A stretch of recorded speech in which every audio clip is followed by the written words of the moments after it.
Hey guys, it's Jake here at Canadian Cutting Edge again, and today we're looking at a knife by Real Steel. Real Steel came out with this, it's just a little over a month ago now. It's about 5-6 weeks that they've had this out and available.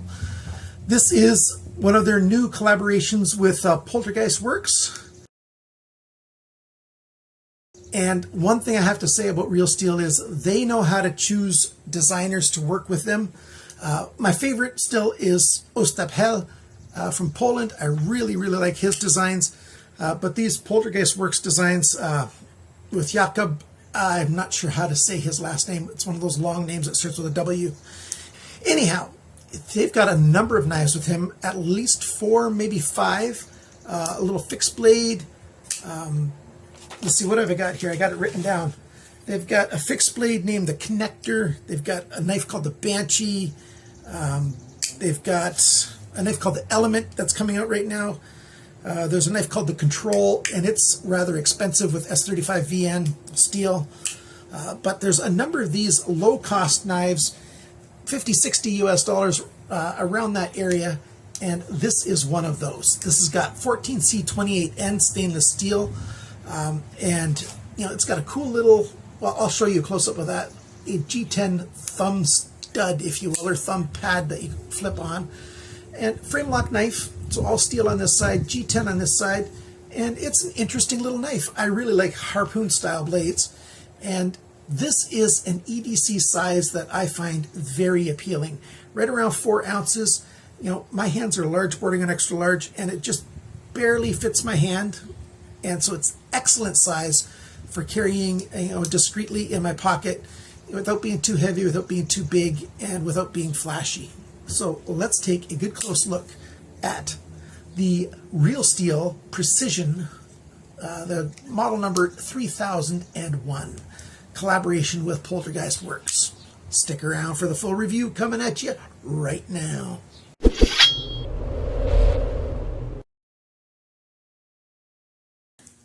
I didn't say it in the introduction. You can get this knife in this black G10, or you can get it in orange. If you want a knife that you want high visibility on, you've got those two options. Let's just quickly go over what we see here. We've got this harpoon style tip, a little bit of a swedge here, saber grind, which is a flat grind, G10 thumb stud kind of thing. It's built on a bit of an angle going down. Hopefully we can get it to focus so you can see how it's made from that angle, if I can get the light to come in just right.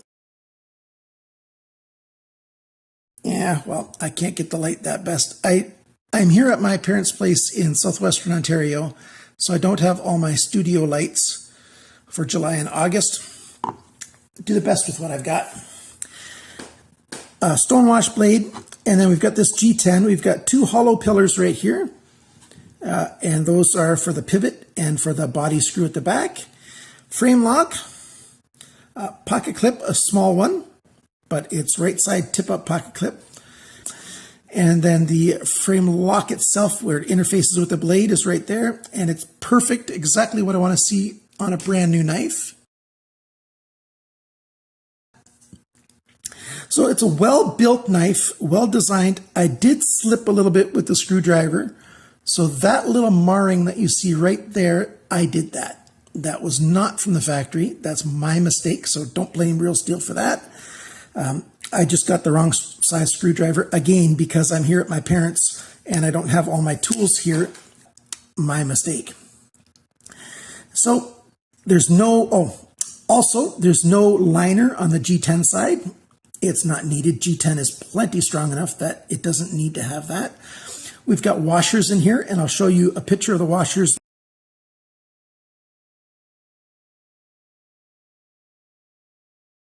We've got a black nylon or Teflon, I'm not sure what it is, washer on each side, and a thin little phosphor bronze washer on each side as well. And that's what allows for this smooth action.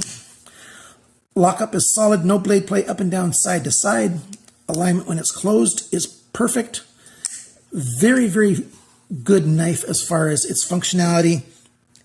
Basically, the only reason not to buy this knife is if you don't like the looks of it.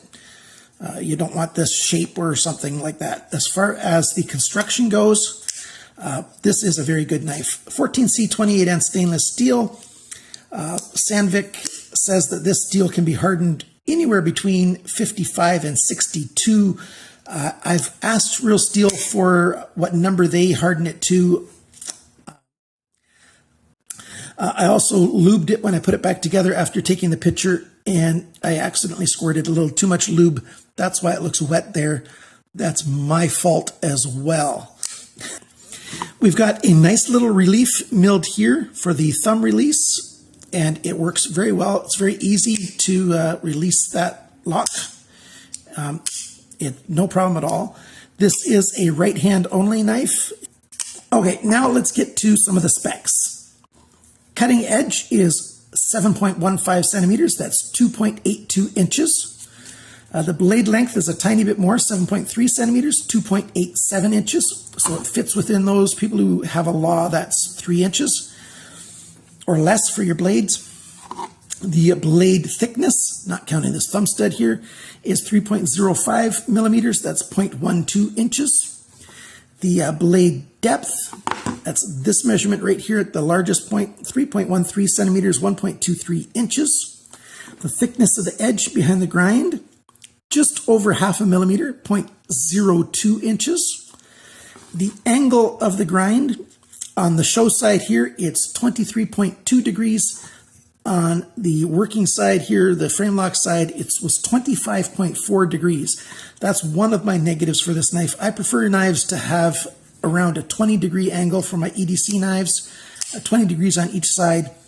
These are not only both different, they're both a little steeper than I prefer. But it's not a big deal at all because I can sharpen my own knives. Hopefully you can too. And if you can't sharpen your knives, you need to put that on your priority list of what you need to be learning to do next. And if you are in a very tight budget, for years I just used the regular Lansky sharpening systems. You can get them for less than $50 US, and it's better than no sharpening system at all. So consider that. And I used that for years and years and years, and only recently got better and more expensive sharpening systems. Let's keep going with this knife. We're down to the handle now. Handle length, 10.16 centimeters, 4 inches. The grip area, so between my thumbs, 8.5 centimeters, 3.35 inches. The handle thickness, not counting the pocket clip, 1.09 centimeters. That's 0.43 of an inch. So it's a little thinner than a lot of knives. And then the handle depth, right here's the largest spot, 3 centimeters, 1.18 inches. The total length of this knife from tip to end here is 17.5 centimeters, 6.89 inches. And that's why I'm saying it's a nice small knife. It weighs 118 grams, 4.15 ounces. So just over 4 ounces for a just under 3-inch knife that fits comfortably, feels comfortable. Really like this thumb riser here. It's chamfered on the sides, has some jimping, offers just enough grip that you really like it, with an excellent sharpener's choil there, which goes past the plunge here, so it's easy to sharpen this knife without getting into anything else back there. Very, very comfortable little knife. What are the pros? The price. Let's go for the price of this. It's hard to find right now. It's not at very many stores, but you can get it at realsteelknivesusa.com. I'll put the link down below. $58.50 US. They also have a euro price of $41.34 directly from realsteelknivesusa.com. You can also get, they've got an older website, just realsteelknives.com as well. You can get it there. The Canadian equivalent of $58.50 is $76.38. So $76, that's a fair price for what you're getting here. The British pounds equivalent is, the pound sterling is around 45 pounds for this knife. So that's the cost that you're going to pay for it. Fit and finish, I think it's very well done. The fit and finish is excellent. There's no flaws anywhere except for the one I created right there on that screw. It fits well, it looks well, everything's made except for the final grind that you're going to have to adjust if you want to adjust it. I shouldn't say have to. Really, really nice. I like that the logo for Poltergeist Works is not too big here. You know, it's fairly big, but it's not too big there. There's the steel type, and then Real Steel's got their name there. That's as much writing on a blade as I would like to see, and they keep making it smaller and smaller all the time, and I appreciate that very much. I like having the brand name on the knife somewhere, and I like having a steel type somewhere on the knife as well.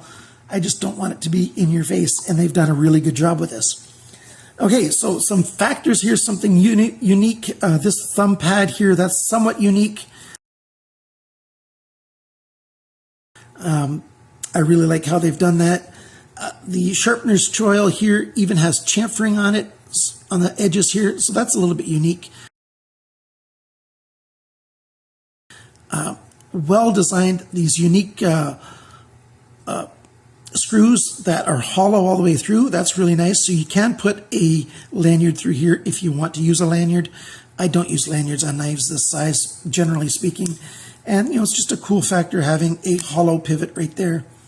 And having those wider washers because of this hollow pivot, you know, you have to make bigger washers. That helps to get that stability on there. And I think it helps with that nice smooth action as well. With this chamfering here, and it's a fairly thick blade, that makes for a nice strong tip right down there, so I really like how that's made. Functional everywhere. The pocket clip leaves a little over an inch in your pants, out of your pants. The rest is all in your pants. So you got a little bit sticking out of your pants pocket. Not too bad. That one screw holds it very well because you've got a milled in slot to put the pocket clip into, so that holds very well. And functionally, very good retention. It's got the nice little raised lip there, so it slides into your pocket very well and holds nicely. It's a well-made knife. So with the cons, basically, it's not really a con, but right hand only. So those of you guys who are lefties, you won't be able to get this. And I wish they would have been a little more consistent with making a grind angle that's right on.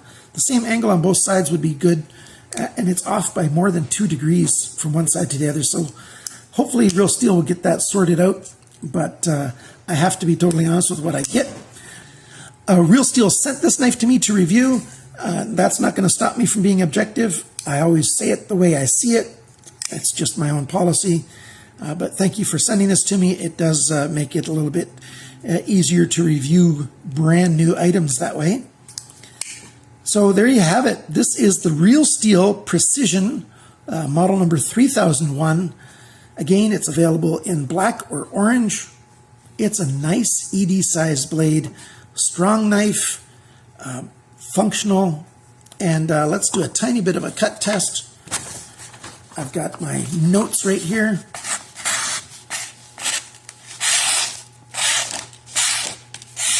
You know, see, no problem at all. It cuts in very well.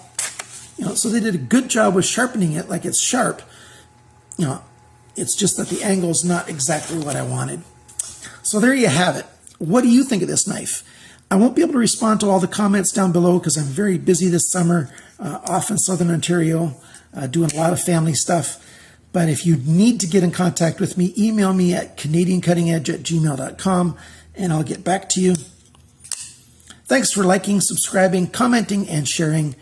If you're a Patreon supporter, I very much appreciate that. I thank you guys especially the most. Remember, people, always cut towards your chum, not your thumb.